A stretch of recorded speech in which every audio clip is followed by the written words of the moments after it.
ஆழ்வார்கள் திருவடிகளே சரணம்.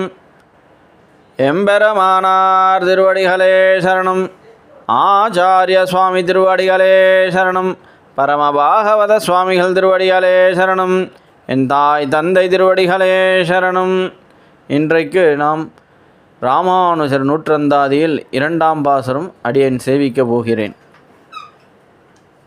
கல்லார் பொழில் தன்னரங்கன் கமலப்பதங்கள் நெஞ்சல் கொல்லா மணிஷரை நீங்கே குறைகள் பிரானடைக்கள் வில்லாத அன்பனி ராமானுசன் மிக்க சீலமல்லால் உள்ளாது என் நெஞ்ச ஒன்றறியேன் எனக்குத்த பெரியல்வே.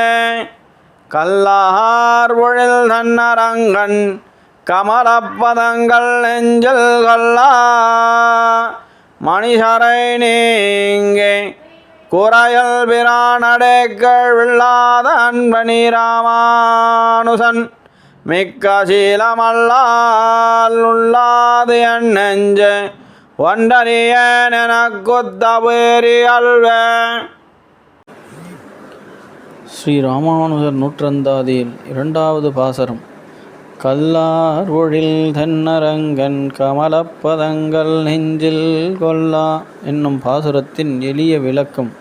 அதாவது தேன் மிகுந்த பொழிலை உடைய தாயாகிய ஸ்ரீ ரங்கநாயகி தாயார் திருவரங்கத்திலே பெரிய பெருமாளோட சயனித்திருப்பதாலே இதுவே நமக்கு அடையாளமாக இருக்கக்கூடிய பெரிய பெருமாள் என்னுடைய நெஞ்சானது அந்த பெரிய பெருமாளின் தாமரை போன்ற திருவடிகளை தங்கள் மனதிலே எப்பொழுதும் வைக்காத சாஸ்திரத்தை கற்றுக்கொள்ளும் மனித பிறவியில் பிறந்தும் அதற்கு பாக்கியமில்லாமல் இருப்பவர்களை விட்டு அகன்றது.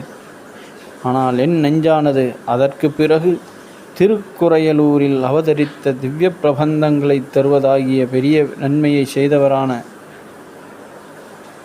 திருமங்கை ஆழ்வாருடைய திருவடிகளின் கீழே விட்டு நீங்காத அன்பை உடையவரான நம்முடைய எம்பெருமானாராகிய ஸ்ரீ ராமானுஜர் நிரவதிகமான சீல குணத்தை தவிர வேறொன்றையும் சிந்திக்கிறதில்லை என்பதாகும். இது எனக்கு எப்படி ஏற்பட்டது என்பது எனக்கும் ஒன்றும் தெரியவில்லை. அடியேன் ராமானுஜதாசன்.